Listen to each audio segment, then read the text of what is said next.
Hello friends, strawberry banana milk shake யாருக்கெல்லாம் ரொம்ப பிடிக்கும்? அது பண்ணுறதுக்கு 2 வாழைப்பழத்தை தோல் உரிச்சிட்டு அதை மிக்ஸி ஜாரில் போட்டு வச்சுருக்கேன். அதை கட் பண்ணி வச்சுருக்கேன். அண்ட் அதில் பால் ஆட் பண்ண போகிறேன். ரா மில்க் ஆட் பண்ணலை, பாலை காய்ச்சி தான் வச்சுருக்கேன். காய்ச்சின பாலை ஆறுனதுக்கப்புறம் நான் ஆட் பண்ணியிருக்கேன். இதை ஆட் பண்ணிவிட்டு நான் அரைச்சி எடுத்திருக்கேன். இதுக்கப்புறம் இதில் ஐஸ்கிரீம் ஆட் பண்ண போகிறேன். நான் இன்றைக்கி ஸ்ட்ராபெரி ஐஸ்கிரீம் தான் எடுத்திருக்கேன். ஒரு சின்ன கப் எடுத்திருக்கேன். ஸோ ஃபர்ஸ்ட் இதில் 2 டீஸ்பூன் போட்டு நான் கிரைண்ட் பண்ணிவிட்டு ஸ்வீட்னஸ் செக் பண்ண போகிறேன். நான் அடிஷ்னலாக எந்த ஸ்வீட் சுகருமே ஆட் பண்ணலை. ஸோ இது மட்டும் தான் போட்டு அரைக்கிறேன். ஸோ இதுக்கப்புறம் நான் ஃபுல்லாகவே அதை போட்டுட்டு நான் அகெயின் அரைச்சி எடுத்திருக்கேன். மில்க் ஷேக் உங்களுக்கு எந்த அளவுக்கு திக்காக வேணுமோ அதுக்கேற்ற மாதிரி மில்க் ஆட் பண்ணிக்கோங்க.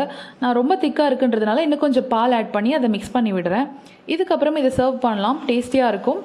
நான் இன்றைக்கி ஏலக்கி வாழைப்பழம் தான் எடுத்திருக்கேன். இதை செவ்வாழையில் கூட செய்யலாம். செவ்வாழையில் பண்ணும்பொழுது அது பெருசாக இருக்கும். அதனால சின்ன கப் ஐஸ்கிரீம் எடுக்கிறீங்கன்னா 2 கப்பாக எடுத்துக்கோங்க. ட்ரை பண்ணி பாருங்கள். தேங்க்யூ.